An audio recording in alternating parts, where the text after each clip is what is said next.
जय हिंद स्टूडेंट्स। आज हम लोग फिर से डिस्कस करने वाले हैं एमपीपीएससी प्री के लिए यूनिट 1 और यूनिट 10 के एमसीक्यूज़। तो चलिए देखते हैं आज के लेक्चर में हम कौन कौन से एमसीक्यू डिस्कस करते हैं। भूमिका का संबंध किससे है?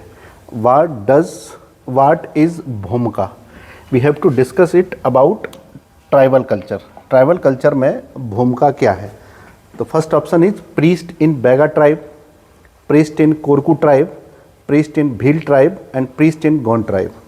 तो भूमिका के बारे में अगर आप कहेंगे तो ये झाड़ फूक करने वाला एक पुजारी होता है कोरकुओं में। कोरकुओं में पुजारी होता है। बैगाओं में अपन देखेंगे तो कहीं कहीं एक पुजारी का नाम मिलता है जिसको कहते हैं पतला या पटला, तो उसको पुजारी के नाम के रूप में मिलता है। भीलों में हम देखेंगे तो उसको पुजारी ना कह करके हम पुजापा कह देते हैं कई बार।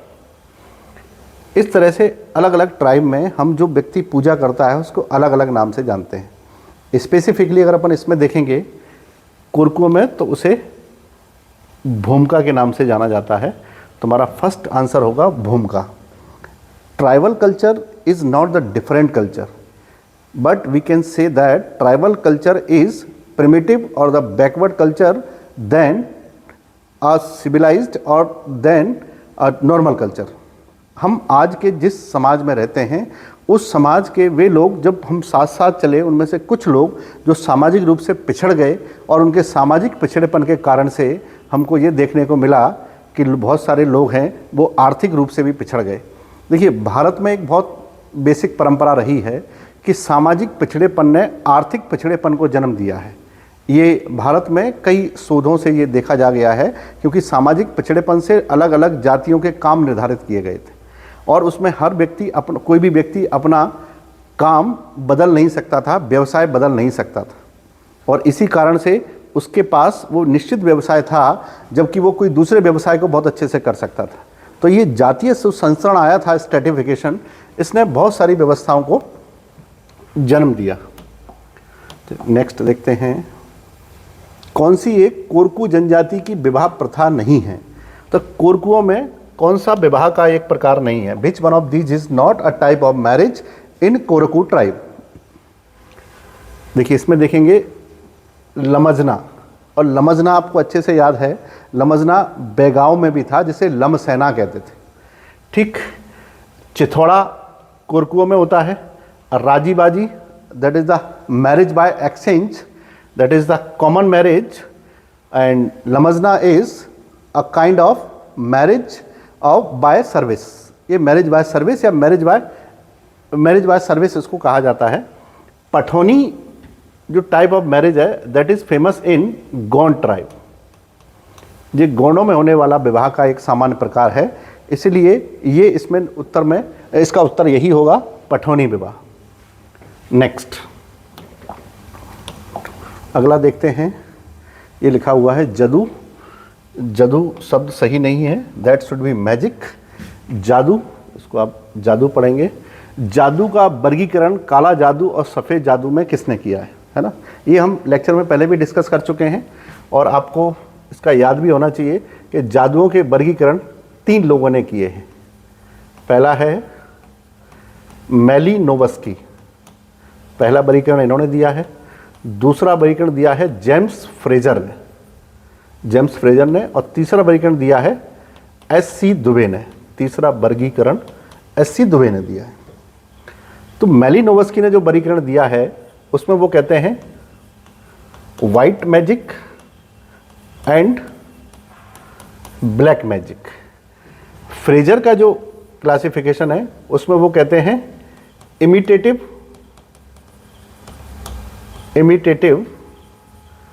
और दूसरा है कंटेजियस। वाइट को सफ़ेद, ब्लैक को काला, इमिटेटिव को अनुकरणात्मक और कंटेजियस को संक्रामक। ये संक्रामक जादू है। एस.सी. दुबे ने जो जादू के प्रकार दिए हैं वो 3 दिए हैं। पहला दिया है प्रोडक्टिव, जिसे कहेंगे संवर्धनात्मक जादू। दूसरा है प्रोटेक्टिव इसका मतलब होता है संरचनात्मक जादू, संरक्षकात्मक। और तीसरा है डिस्ट्रक्टिव, इसको कहते हैं विनाशक जादू। और जब मैंने जनजातीय परंपराओं में जादू परंपरा का उल्लेख किया था, डिस्कस किया था, then I have also given examples for each types of magic. तो जादू कितने प्रकार के हैं उन सब के लिए मैंने उसके एग्जाम्पल भी दिए थे, आप उसको देख सकते हैं। यहाँ हमारा आंसर होगा, ब्लैक एंड वाइट पूछा गया है तो ये मैलिनोवस्की का होगा, मैलिनोवस्की इसका सही आंसर होगा। नेक्स्ट, मध्य प्रदेश की भील संस्कृति में गल क्या है? देखिए इसको ऐसे समझते हैं, गल is nothing else just a festival, एक त्यौहार है। आपने देखा होगा कि कई बार हमारी संस्कृतियों में हमको कुछ सिखाने के त्यौहार आते हैं।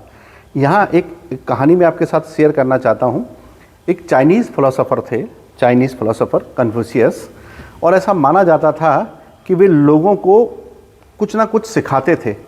तो बहुत विद्वान लोग जब उनके पास आते थे तो पूछते थे कि हमने सब कुछ पढ़ा हुआ है, अब आप हमको क्या सिखाएंगे?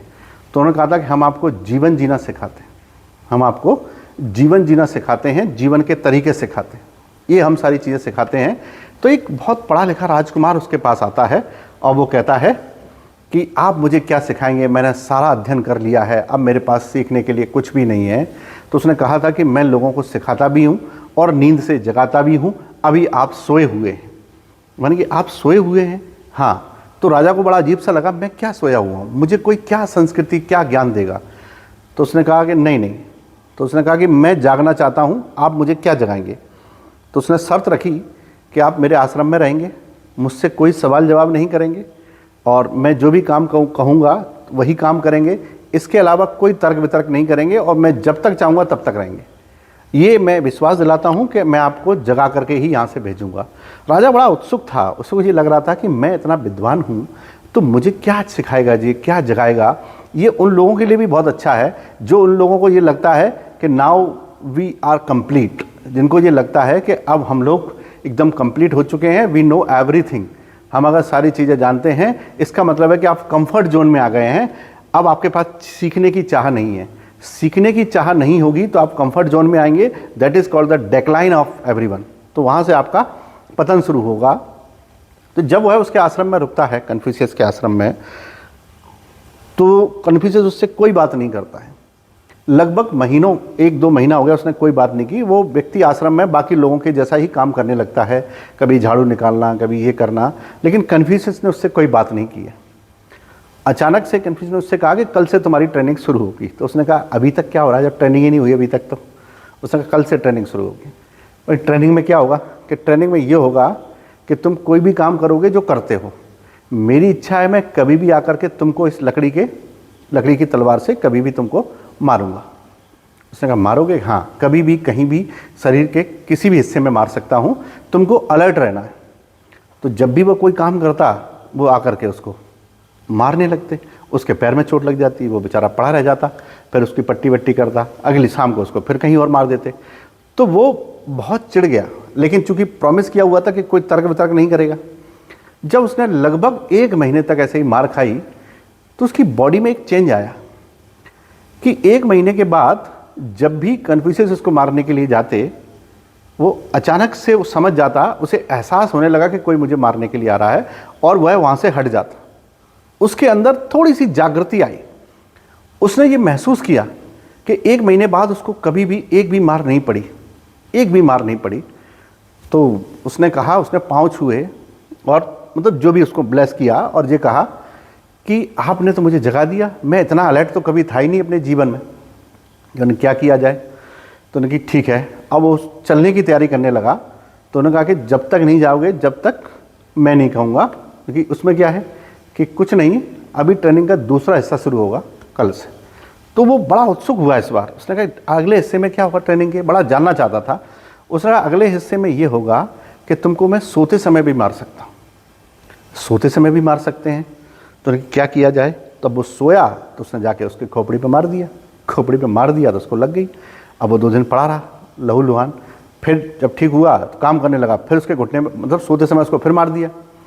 तो बेचारा सोए नहीं, डर के मारे, और अचानक उसने 1.5 महीने तक ऐसे ही मार खाई, ना नींद ना कुछ, बहुत थक गया वो, उसको बड़ा गुस्सा आने लगा। अचानक से उसके शरीर में और बड़े बदलाव हुए और सोते समय उसको आहट महसूस होने लगी कि कोई मेरे पास आ रहा है, और उसकी नींद अचानक से खुल जाती थी। जैसे ही कोई उसको इस तरफ आता था, कोई भी आता था, उसकी नींद खुलने लगी। और 1.5 महीने के बाद उसको कभी भी वह लकड़ी की स्टिक या लकड़ी की तलवार उसको कभी नहीं लगी, नींद में भी नहीं लगी। तो उसे लगा कि आपने मुझे 2nd लेवल तक जगा दिया है। तो मैं तो इतना तो कभी उम्मीद करता ही नहीं था कि अब मैं इतना जाग गया हूँ। तो उसने कहा कि आप सही कहते थे कि मैं सोया हुआ हूँ, मैं तो अब जागा हूँ। तो उसने कहा कि अब मुझे जाने की आज्ञा दें। और उसने कहा कि नहीं, अपना प्रॉमिस हुआ था, जब तक मैं नहीं कहूँगा तब तक आप नहीं जाएंगे। तो उसको लगा अब क्या है, अब तो मैं नींद में भी नहीं पिटता हूँ, अब तो मैं जाग गया हूँ। उसने कहा नहीं, अभी ट्रेनिंग का अगला हिस्सा शुरू होने वाला है। उसने कहा ये क्या है? उन्होंने कहा ये फाइनल ट्रेनिंग है। उसे उसमें क्या होगा कि अब तलवार लकड़ी की नहीं होगी, तलवार असली होगी। अब मैं नींद में चलते हुए कभी भी मारूंगा और उसी तरह से मारूंगा जिस प्रकार से प्रहार करता था पहले, उसी ताकत से प्रहार करूंगा। तलवार लेकिन असली होगी, तुमको बचना है। आप सोचिए कि तीसरे फेज में उसको एक बार भी तलवार नहीं लगी। हमको क्या शिक्षा मिली कि जीवन में जब हमको डर होता है थोड़ा सा, तो हम थोड़े से अलर्ट हो जाते हैं। जैसे ही हम लोग अपने अंदर का डर खत्म करते हैं तो हमारी अलर्टनेस है वो हमारे लिए चिंताएं बन जाती हैं और हमारे खिलाफ ही काम करने लगती हैं। ये जीवन का मूल मंत्र है, चाइनीज़ फिलॉसफी से आता है। तो वो कहता है कि हमेशा आप पॉजिटिव रहेंगे तो इन चीज़ों को सीख पाएंगे। सीखने के लिए बहुत कुछ होता है, हम कभी भी कंप्लीट नहीं हो सकते हैं। तो इस कहानी से हमको यही शिक्षा मिलती है कि जब हम इनकम्प्लीट रहेंगे तो हम बहुत कुछ सीखने के लिए तैयार हैं, और जिस दिन हमने ये मान लिया कि हम लोग कंप्लीट हैं तो फिर हमारे पास सीखने के लिए कुछ नहीं होगा। मैं कहानी का अंतिम हिस्सा बता देता हूँ। जब वो राजा वहाँ से जाने के लिए कहता है कि अब उसने कभी नहीं कहा जाने के लिए, अब कन्फ्यूशियस ने उससे कहा कि अब आप जाइए, आप एक राजा हैं राज्य के, आपको अपना राजपाट संभालना चाहिए, आपको जितना जागृत करना था मैंने कर दिया है। तो वो कहता है कि ठीक है, मैं चला जाऊंगा। जब उसके जाने का समय निश्चित हुआ कि उसको अगले दिन जाना है, तो जब उसने देखा कि उसके गुरु एक बड़े से ग्राउंड में बीच में बैठ करके मेडिटेशन कर रहे हैं, ध्यान कर रहे हैं, और उनसे वो लगभग 20-30 फीट पीछे है, और वहाँ खड़े होकर सोच रहा है कि इसने मेरे को कितना मारा लेकिन जगा दिया। ये दूसरों को जगाते हैं कि खुद भी जागे हुए हैं। उसने एक स्टिक उठाई, एक लाठी उठाई और उसकी तरफ चला। उसने 10 कदम चला होगा कि कन्फ्यूशियस ने आवाज़ लगाई कि मेरे को मारने की कोशिश नहीं करना, मैं बूढ़ा हो चुका हूँ, मेरे को लग जाएगी। उसने रिक्वेस्ट की, मेरे को नहीं मारना, मैं बूढ़ा हो गया हूँ, मेरे को चोट लग जाएगी। तो उसने जा कर के पाँव पकड़ लिए। उसने कहा कि मेरे को और जागना है आपके बराबर। मैं तो आपकी मार से बचता था, आपने तो मेरे दिमाग में सोचने भी नहीं दिया, वो आपने पढ़ लिया है कि मैं क्या करना चाह रहा हूँ। मैं तो केवल आपकी मार से बचता रहा। उसने कहा था कि मैं साधु हूँ, मुझे बहुत समय लगा है ये सब प्राप्त करने में, और एक सांसारिक व्यक्ति को, आप राजा हैं, आपको राजपाट संभालना है, इतना आपके लिए जागना पर्याप्त होगा। तो मुझे नहीं लगता कि आपको इतना ज़्यादा जागने की ज़रूरत है, क्योंकि आप ज़्यादा जागेंगे तो आप सांसारिक नहीं रहेंगे, संसार छोड़ करके विरक्त हो जाएंगे, सन्यासी हो जाएंगे।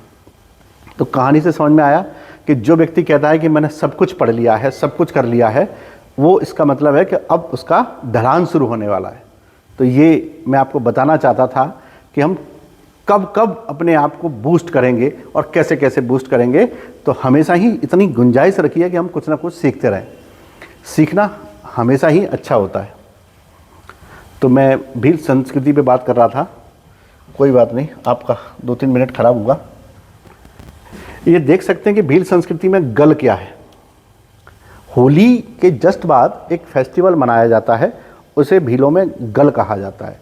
होली से पहले मनाया जाता है भगोरिया और होली के बाद होता है गल। तो भील जनजाति का एक विशिष्ट त्यौहार है ये, या उत्सव है, जिसमें भोजन सामग्री इत्यादि तैयार की जाती है। That is a festival. ठीक, नेक्स्ट देखते हैं। अगला प्रश्न है, कोल जनजाति की फिफिरी की परंपरा का संबंध किससे है? कोल जनजाति की फिफिरी की परंपरा का संबंध किससे है? फिफिरी आप समझेंगे, मृत्यु के समय पर रोए जाने की परंपरा को,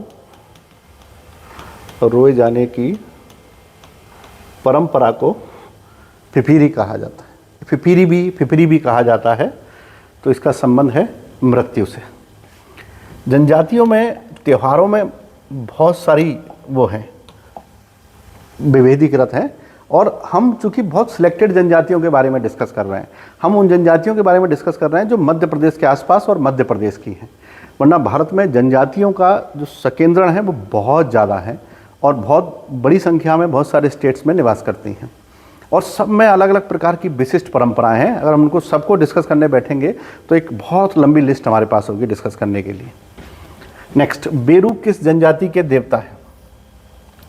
बेरू, अगर आप थोड़ा सा याद कर पा रहे होंगे लेक्चर को तो आप समझ पाएंगे कि हमारे यहाँ एक पहले देवता थे सिंगा बोंगा। सिंग बोंगा, इनका संबंध किससे है? बिरहोर जनजाति से। ये बिरहोर जनजाति से हैं। और दूसरे देवता कौन है? दूसरे देवता की बात करेंगे तो हमको संथाल में मिलते हैं। ये सब प्रकृति देवता हैं, प्रकृति पूजक जनजातियां हैं। संथालों में अगर आप याद होगा तो सूर्य भगवान के लिए एक शब्द यूज किया जाता है धर्मेश, और वहीं पृथ्वी के लिए शब्द यूज किया जाता है धर्मी संथालों में। और तीसरा है मेलार जनजाति, जहां सूर्य के लिए शब्द यूज किया जाता है बेरू और पृथ्वी के लिए यूज किया जाता है धरती। तो हमारा आंसर निकलेगा मेलार। मेलार किस जनजाति से? संथाल जनजाति की ब्रांच। नेक्स्ट, अगला है टिपकी टोला का प्रचलन किस जनजाति में है? टिपकी टोला, देखिए जनजातियों में परंपराओं की कोई कमी नहीं है, आप एक ढूंढेंगे बहुत सारी मिल जाएंगी।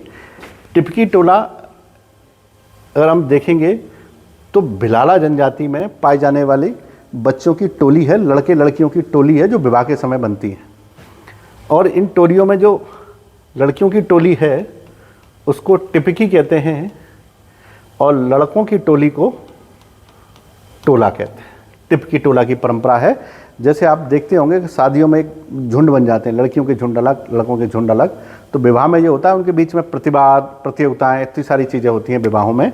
और ये कहते हैं कि जो टिपका टोली हैं वे एक दूसरे से जीवन साथी का चुनाव करने के लिए भी जाने जाते हैं। नेक्स्ट, किस जनजाति में हल्दी पीठी की परंपरा है? अगर आप हल्दी पीठी के बारे में जानेंगे तो ये तो तय है कि हल्दी का संबंध विवाह से होता है ना। और अगर हम देखेंगे गौड़ जनजाति में जो विवाह का प्रारंभ है, विवाह का प्रारंभ या विवाह की शुरुआत, ये जिस रस्म से होती है उसे हल्दी पीठी ही कहा जाता है। उसे हम लोग हल्दी पीठी के नाम से जानते हैं। ठीक, चलिए नेक्स्ट देखते हैं। भिलाला जनजाति में मृत्यु गीत को क्या कहा जाता है? ये तो आपको पता है कि भिलाला जनजाति भीलों की ही एक सब ब्रांच है और इसमें मृत्यु गीत को कबारा या कबाड़ा के नाम से जानते हैं।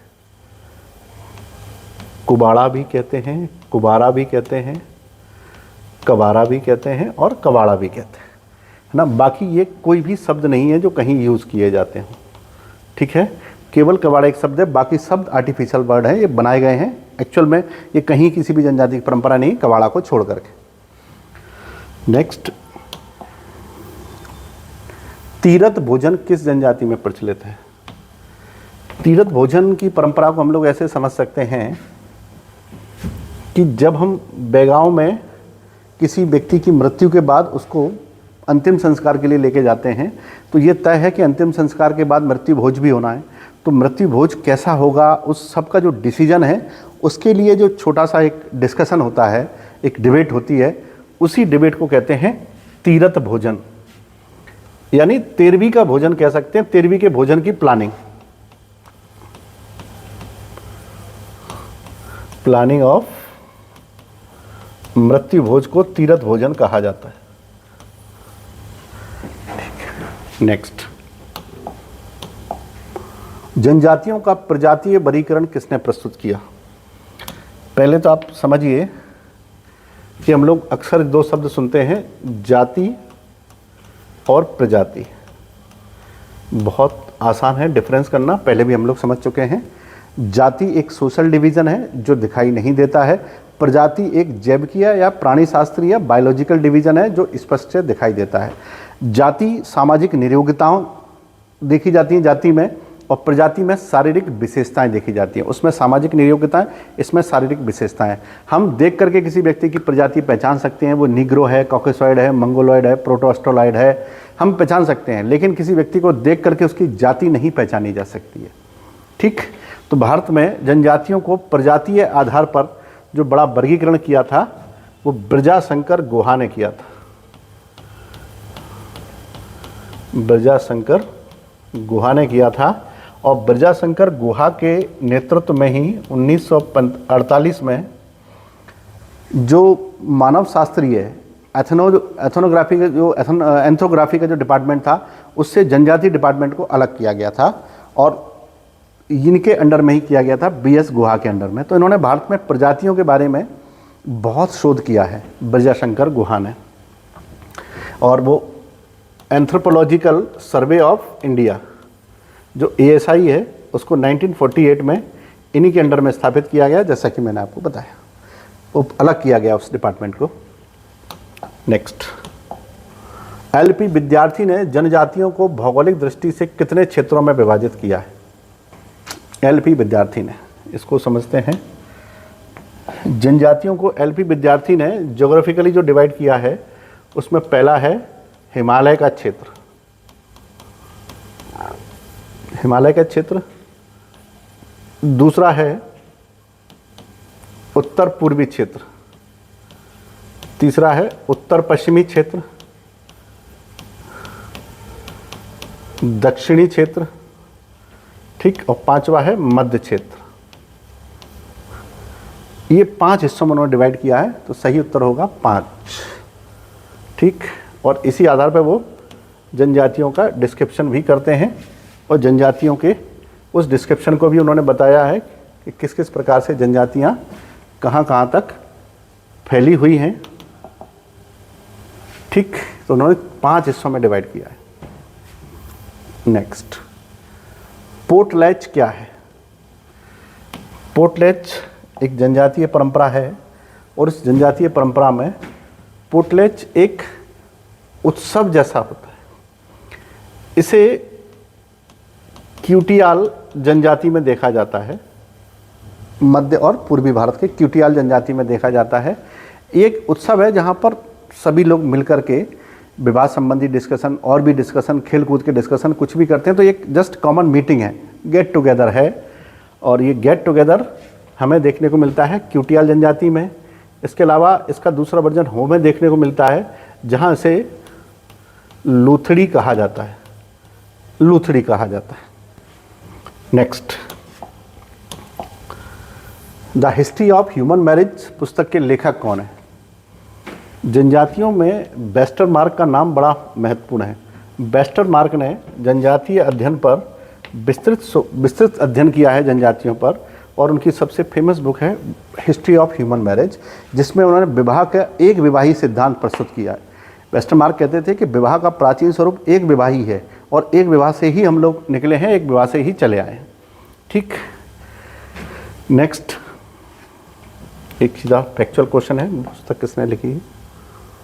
Races and culture of India. Races and culture of India is the famous book by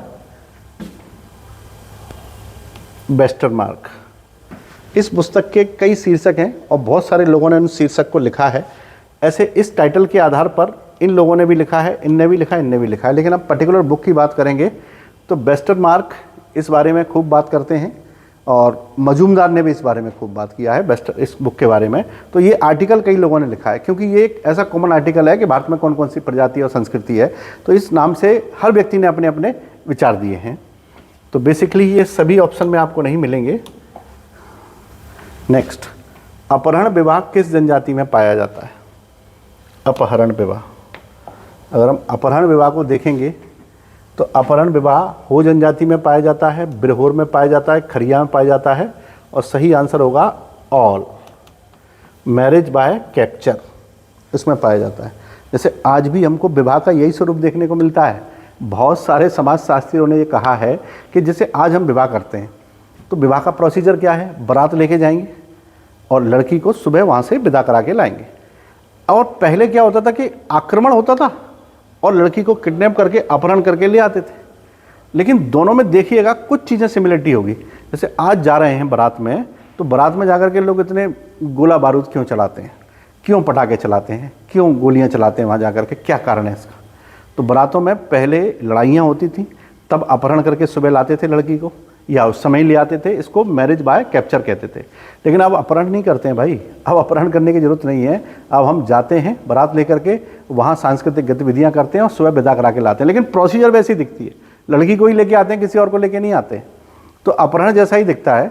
और इसका हम एक चीज़ से और कंपैरिजन कर सकते हैं, जो हमारे विवाह के 8 स्वरूप हैं उसमें एक राक्षस विवाह भी है। तो जो राक्षस विवाह है इसको राजपूत विवाह भी कहते हैं, और यही विवाह आज हमारे इस अपहरण विवाह में झलकता है या दिखाई देता है। ठीक, तो ये सभी जनजातियों में होता है। ये वाली द मदर पुस्तक के लेखक कौन है? Very good. ये मैं आप लोगों को थोड़ा बता दूं कि जब भी आपको समय मिले परीक्षा के बाद, तो आप एक बुक जरूर पढ़ेंगे, और वो है मैक्सिमम गोर्की। मैक्सिमम गोर्की ये रूसी राइटर हैं, इनकी बुक है जिसका नाम है माँ या मदर। इसको ज़रूर पढ़ें एक बार। ठीक, हालांकि ये पुस्तक द मदर रूसी की नहीं है, रूसी राइटर की नहीं है। इसमें अगर हम बात करेंगे तो ये पुस्तक है द मदर ब्रीफाल्ट की, इनमें से किसी की बुक नहीं है। इस बुक को लिखा गया है ब्रीफाल्ट के द्वारा। उन्होंने बुक लिखी थी द मदर्स। उसमें उन्होंने सिद्धांत दिया था विवाह की उत्पत्ति मात्र सत्तात्मक, परिवार की उत्पत्ति मात्र सत्तात्मक मैट्रियार्कल सिस्टम से हुई है। वो मैट्रियार्कल सिस्टम के फॉलोअर थे, इसलिए उन्होंने बुक लिखी द मदर। तो उसमें ऑप्शन नहीं, आप ऐड कर लीजिएगा ब्रीफाल्ट। नेक्स्ट, कौन सी एक जनजातीय विशेषता नहीं है? मतलब हम जनजातियों में कौन सी विशेषता को नहीं देखते हैं? कौन सी एक जनजातीय विशेषता नहीं है? चलिए देखते हैं कौन सी एक जनजातीय विशेषता नहीं है। एक मिनट। हाँ, निश्चित भूभाग, विशिष्ट उद्देश्य, निश्चित भूभाग, विशिष्ट उद्देश्य। अब ये जनजातियों में हम लोग अक्सर देखने को मिलते हैं कि जनजाति की परिभाषा यही है, किसी पर्टिकुलर ज्योग्राफिकल एरिया में निवास करने वाले लोगों का समूह जिनके कॉमन मोटिव्स हों, यानी सामान्य उद्देश्य हों, और पिछड़ापन हो, प्रकृति पर निर्भरता हो, उन्हें हम जनजाति कहते हैं। तो यहाँ देखेंगे इसमें निश्चित भूभाग हमको दिखाई दे रहा है, विशिष्ट उद्देश्य दिखाई दे रहे हैं, पिछड़ापन दिखाई दे रहा है, प्रकृति पर निर्भरता। तो पूछा जनजाति की विशेषता नहीं है, तो याद रखेंगे इसमें विशिष्ट उद्देश्य हैं, कॉमन ऑब्जेक्टिव्स नहीं है। विशिष्ट उद्देश्य जनजातियों में नहीं होते हैं, सामान्य उद्देश्य होते हैं। तो इसका आंसर होगा विशिष्ट उद्देश्य जनजातियों की विशेषता नहीं है, को जनजातियों के संबंध में नहीं देखा जा सकता है। ठीक है, इसका आंसर होगा विशिष्ट। चलिए नेक्स्ट देखते हैं, जनजातियों के लिए पिछड़े हिंदू शब्द किसने प्रयोग किया है? जनजातियों के लिए पिछड़े हिंदू वर्ड किसने यूज़ किया है? जीएस घुरिये का फेमस स्टेटमेंट है, जनजातियों को पिछड़े हिंदू वर्ड उन्होंने दिया है। अगर आप बैरियर एलियन की कहेंगे तो इन्होंने जनजातियों के लिए राष्ट्रीय उपवन का कॉन्सेप्ट दिया है। अगर एससी दुबे की बात करेंगे, इन्होंने जनजातियों के लिए सामाजिक रूप से पिछड़े वर्ग कहा है। एलपी विद्यार्थी की बात करेंगे तो इन्होंने जनजातियों को गिरिजन कहा है। गिरिजन यानी पहाड़ों में रहने वाले लोग, पहाड़ी लोग, ये इन्होंने कहा है। ये थोड़ा महत्वपूर्ण दिखाई देता है कि अक्सर सोशोलॉजिकल परसेप्शन से जो क्वेश्चन आएंगे वो क्वेश्चन इसी प्रकार के पूछे जाते हैं, statement about tribes and study about tribes and research center about tribes तो दीज आर एक्सपेक्टेड क्वेश्चंस कि the statement about the tribes given by the different sociologist, so you should keep in your mind about these are. Next, Bharat के किस राज्य में सर्वाधिक PVTG हैं? ये हम लोग आपको पहले भी डिस्कस कर चुके हैं। पीवीटीजी 75 हैं टोटल, और इन्हें 6वीं पंचवर्षीय योजना से पहले ही डिक्लेयर किया गया था, अगर आप देखें 5वीं पंचवर्षीय योजना के दौरान। और अगर हम देखेंगे आंध्र प्रदेश में तो 12, उड़ीसा में 13, राजस्थान में 2 और मध्य प्रदेश में 3। एमपी की आपको पता होना चाहिए तीनों। बैगा है, इसके अलावा भारिया है पातालकोट की, और भारिया के अलावा सहरिया है। ये 3 हमारी पीवीटी यानी अत्यंत पिछड़ी जनजाति हैं, जिनमें भारियाओं को पिछड़ों के पिछड़े कहा जाता है। पिछड़ों के पिछड़े कहा जाता है। ठीक, चलिए नेक्स्ट।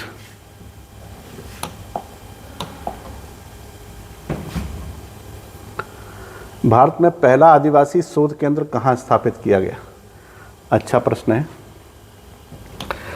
जनजातीय रिसर्च की शुरुआत 1952 में होती है, और 1952 में पहला सेंटर भुवनेश्वरा में बनाया जाता है, भुवनेश्वर में। इसके बाद 1953 में दूसरा सेंटर बनता है, जो बनता है रांची, और 1954 में बनता है छिंदवाड़ा में सेंटर बनता है। तो हमारे 3 जनजातीय सेंटर बनते हैं, 1952 में भुवनेश्वर, 1953 में रांची, 1954 में छिंदवाड़ा, और 1955 में बनता है कोलकाता। तो आप देखेंगे जनजातियों का पहला रिसर्च सेंटर कौन सा है? 1952 का भुवनेश्वरा। रांची मैंने बता दिया है 1953 है, छिंदवाड़ा 1954 है, कोलकाता 1955 है। ठीक, अभी presently there are 25 research centers, tribal research centers in India, अनुसंधान केंद्र हैं जहां जनजातियों की समस्याओं इत्यादि पर रिसर्च किए जाते हैं। अगला टॉपिक है हुलारा डुलारा क्या है? देखो, बचपन में सब ने बहुत सारे खेल खेले होते हैं, कई तरह के खेल हैं, हम जानते खेल सब हैं, लेकिन उनके नाम अलग अलग होते हैं। कई समुदायों में उनके नाम अलग हैं, कहीं जनजाति में उनको कुछ कहते हैं। ऐसे ही एक खेल है हुलारा डुलारा। ये जनजातियों में खेला जाने वाला एक खेल है, जिसमें कुछ बच्चे पेड़ पर चढ़ जाते हैं, और एक बच्चे को लकड़ी का टुकड़ा जो फेंक दिया जाता है उसको उठा के लाने की कोशिश करता है, और उसके उठा के लाने से पहले दूसरा पेड़ से कूद कर उसको फिर वापस फेंक देता है। इसको हुलारा डुलारा कहते हैं। नेक्स्ट, कौन सा मध्य प्रदेश में एक शिफ्टिंग कल्टीवेशन यानी शिफ्टिंग एग्रीकल्चर का प्रकार नहीं है? देखिए, दाहिया, बेवार और गुहात, ये तीनों ही बैगांव में पाए जाते हैं। रेमा नहीं है, रेमा उड़ीसा में पाए जाने वाला झूम खेती है। झूम खेती यानी शिफ्टिंग कल्टीवेशन को कहते हैं। एक्चुअली इसका नाम झूम नॉर्थ ईस्ट में है, लेकिन इसके नाम से भी इसको जानते हैं। अगला देखते हैं, कोंडा पेड़ी से क्या आशय है? कोंडा पेड़ी जनजातीय परंपरा में अपनाया जाने वाला एक पारंपरिक नृत्य है, लेकिन कुछ जनजातियों में इसे झूम खेती के नाम से भी जाना जाता है। जैसे सरैया जनजाति में है ना, वहाँ उसको झूम खेती का प्रकार भी कहते हैं, कोड पेड़ी को। एक्चुअली में ये आदिवासी नृत्य है, और ये आदिवासी नृत्य हमको देखने को मिलता है संथाल में या फिर कमार में देखने को मिलेगा, जो मध्य प्रदेश की जनजाति है।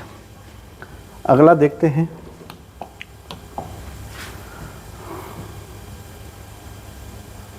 जनजातियों में शमन क्या है? ये बहुत इंटरेस्टिंग बात है।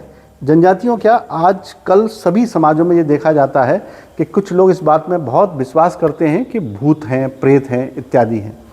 जब कोई भी जनजाति ये कहती है कि ये काम किसी व्यक्ति ने नहीं किया, इसके ऊपर जो भूत सवार है उसने किया है, तो इसे हम लोग शमनवाद के नाम से जानते हैं, शमनवाद। और इस शमनवाद से फिर ट्रीट जो करता है उसे हम लोग ओझा के नाम से जानते हैं, उसे हम लोग ओझा के नाम से जानते हैं। उसको ट्रीट करेगा तो यह जनजाति में पाए जाने वाला एक प्रकार का जादू है, जिसे जनजातियों में हम लोग आसानी से देख सकते हैं कहीं भी।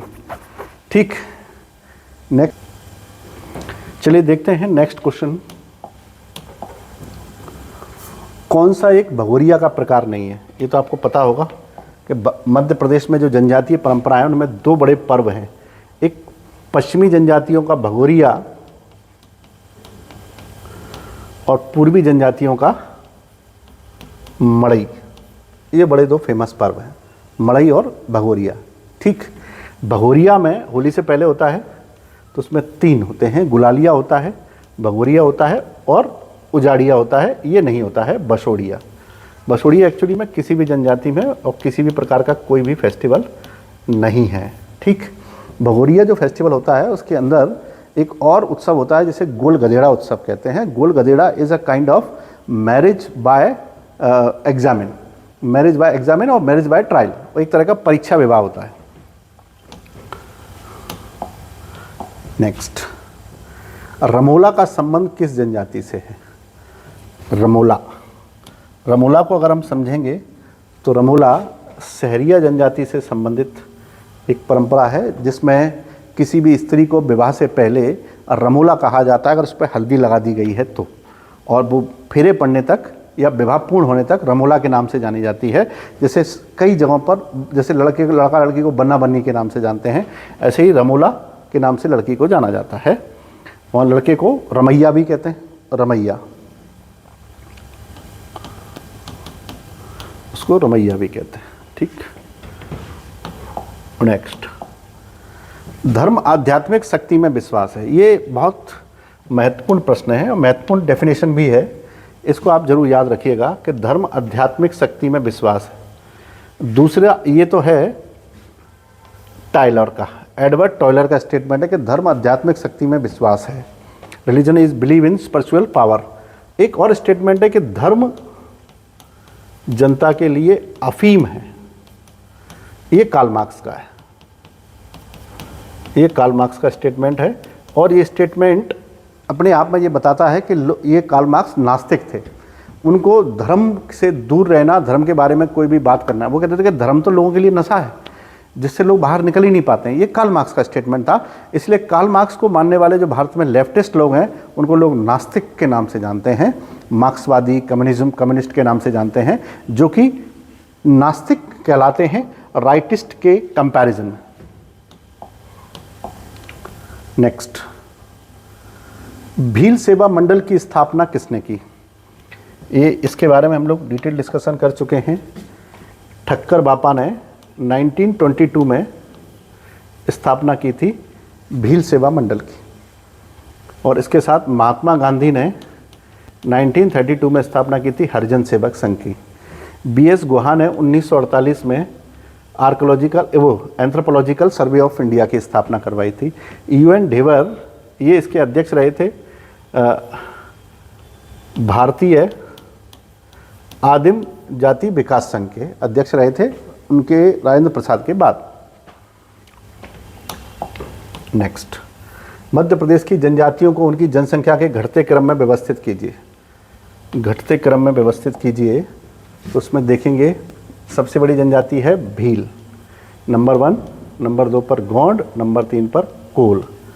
तो ऑप्शन सी राइट है और बहुत इजी क्वेश्चन है, सबने पढ़ा हुआ है। ऐसे प्रश्न परीक्षा में गलत नहीं होने चाहिए। इनमें से कौन सा एक जनजातीय युवा गृह का कार्य है? Which one of these is a function of dormitory?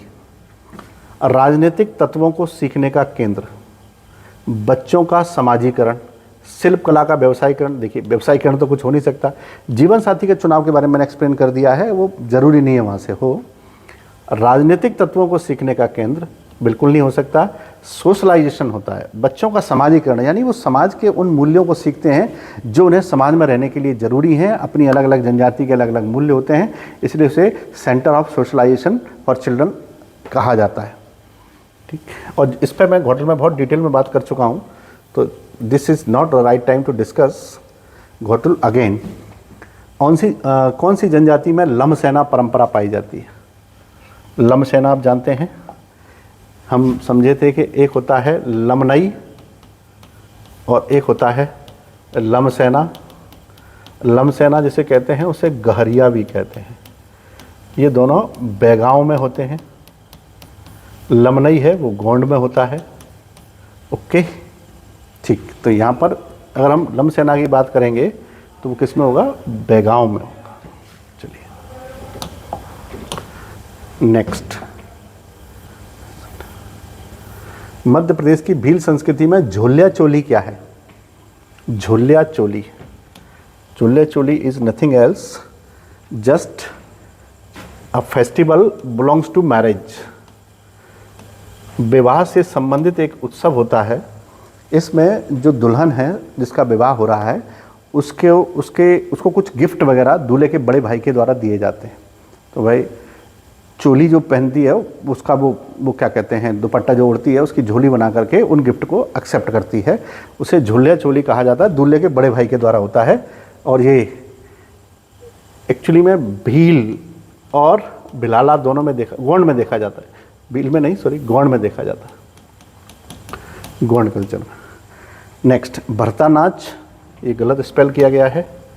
भरता नहीं होता, भतरा होता है। सही आंसर है भतरा। भतरा नाच का प्रचलन किस जनजाति में है? ये भतरा नाच कोरकू जनजाति का है। कोरकू जनजाति का है भतरा नाच। ठीक है। नेक्स्ट वन इज चिरौटा का प्रचलन किस जनजाति में है? चिरौटा का प्रचलन किस जनजाति में है?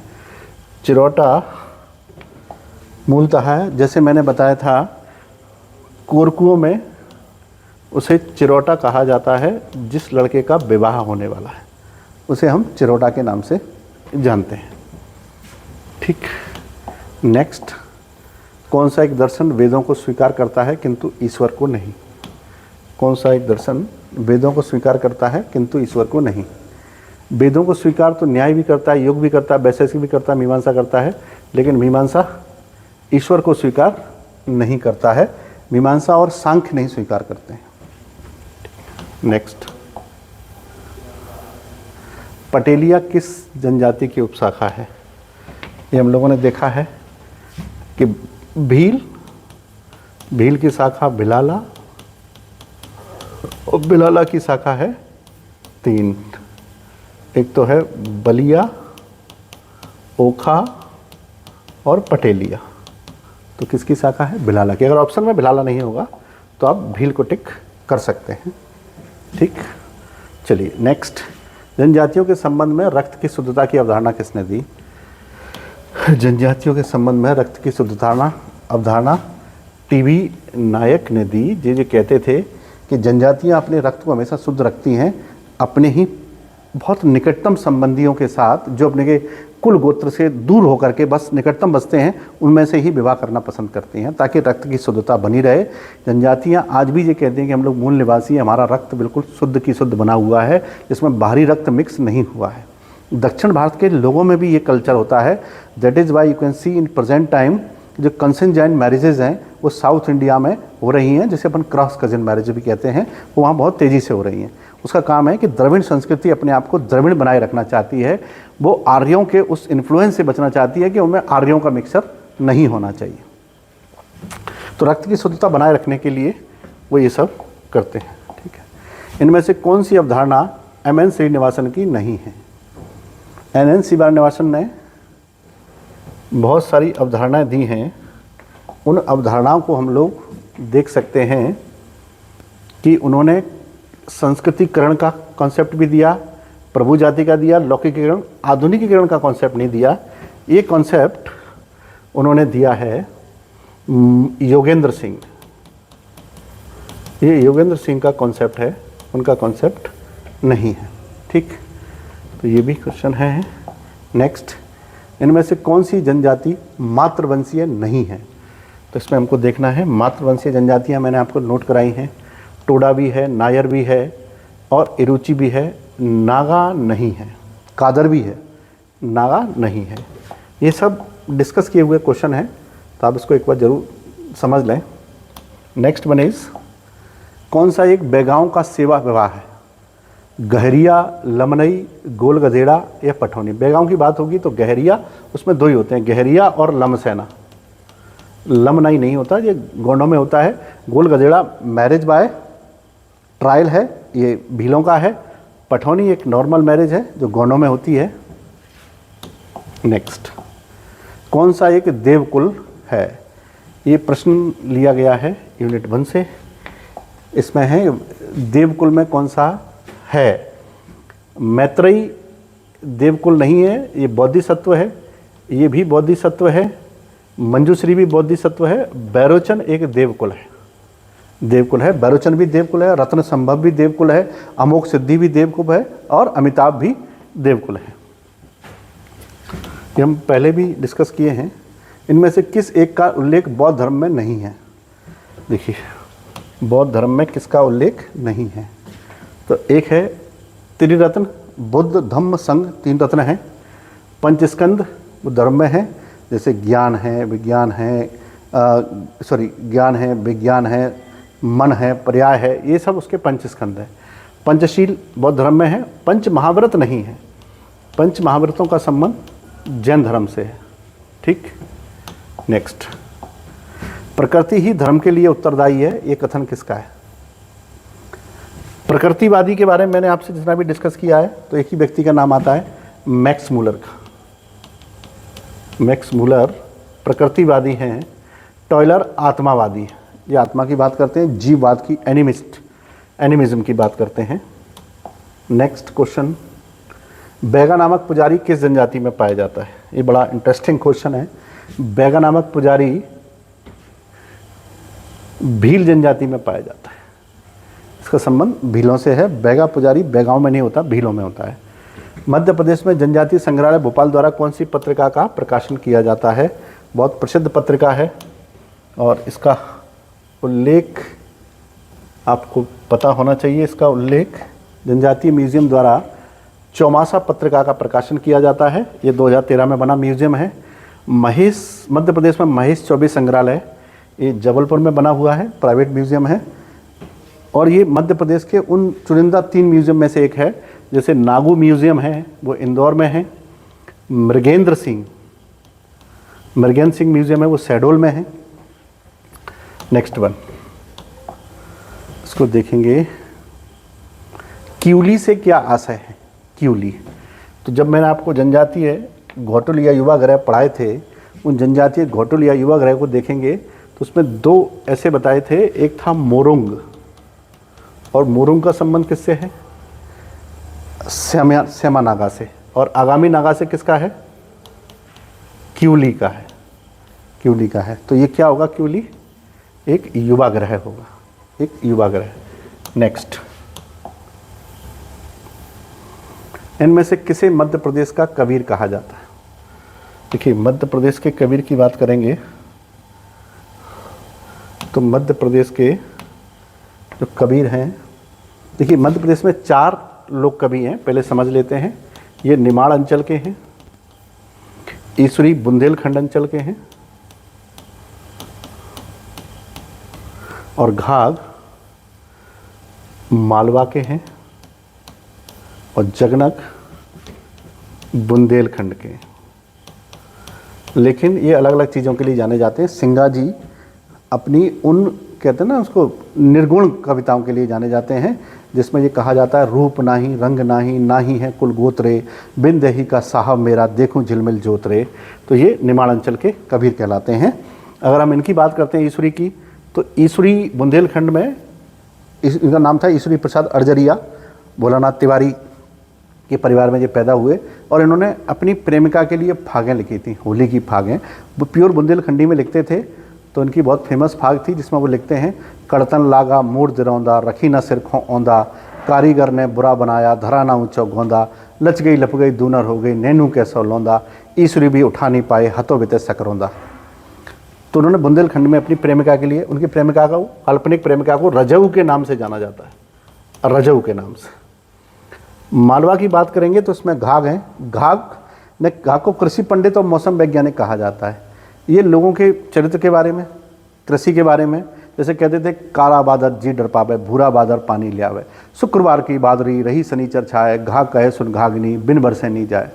अपने बेटे के बारे में भी टिप्पणी करते थे, कहते थे बिन गौने ससुरारी जाए, बिना माघ घी खींचर खाए, बिना माघ घी खींचर खाए, बिन वर्षा के पहने पोआ, घाघ कहे ये तीनों कौआ।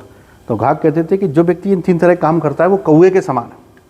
तो उनके बेटे की बहू यानी पतोहू उनको जवाब देती थी, काम परे ससुरारी जाए, जी चाहे तो घी खींचर खाए, करे जोग तो पहने पोआ, कहे पतोहू घाघ ही कौआ। तो कहते घाघ ही कौआ है, कहने वाला ही कौआ के समान है। जगनक ने आलाखंड लिखा है और आलाखंड दुनिया का सबसे बड़ा लोक ग्रंथ है, सबसे बड़ा। इसे ग्रियर्सन ने इंग्लिश में भी ट्रांसफ़र किया है, इलियट ने इंग्लिश में ट्रांसफ़र किया है। और इसमें परिमाल वंश के जो राजा थे, परिमाल देव, उनके राज दरबार के 2 बड़े योद्धा आला और उदल का वर्णन उसमें दिया गया है। तो उसमें एक बहुत प्रसिद्ध लाइन है, 12 बरस ले कुकर जिए, 13 ले जिए सियार, बरस 18 छत्री जिए, आगे जीवन को धिक्कार। तो उसमें वीरतापूर्ण कविता प्राप्त होंगी, इसमें आपको श्रृंगार प्राप्त होगा और इसमें आपको साइंटिफिक चीज़ें प्राप्त होंगी, इसलिए इनको कृषि पंडित के नाम से जाना जाता था। ये मध्य प्रदेश के लोक कवि हैं। जब हम लोक संस्कृति को डिस्कस करेंगे तो इनको डिटेल में डिस्कस करेंगे, मध्य प्रदेश के लोक कवियों को। एक नेक्स्ट वन इज गलत जोड़ा पहचानिए, find out the wrong pair. Ram Saheb Pandey Rai लोक नृत्य के लिए सागर से हैं, इनको 2022 में पद्मश्री मिला है। तीजन बाई पांडवानी गायन के लिए, दुर्गाबाई व्याम गोंडी चित्रकला के लिए हैं, भूरीबाई मधुबनी के लिए नहीं है, एक्चुअली मधुबनी नहीं है, भूरीबाई पेंटिंग के लिए, वो भीलों के लिए जो पेंटिंग बनाती हैं। जैसे आप देखेंगे कि उनकी पेंटिंग के कारण उन्होंने जब भारत भवन बना था यहाँ पर, उस भारत भवन के बनने के साथ ही यहाँ पर अपनी यात्रा प्रारंभ की थी और उन्हें अभी कुछ वर्ष पहले ही पद्मश्री दिया गया है भूरीबाई को। तो भूरीबाई पिथौरा पेंटिंग के लिए जानी जाती हैं, जो भीलों में बहुत प्रसिद्ध होती हैं, पिथौरा पेंटिंग। तो ये गलत जोड़ा है। तो ये थे हमारे आज के 50 क्वेश्चन। मिलते हैं नेक्स्ट 50 क्वेश्चन के साथ कल।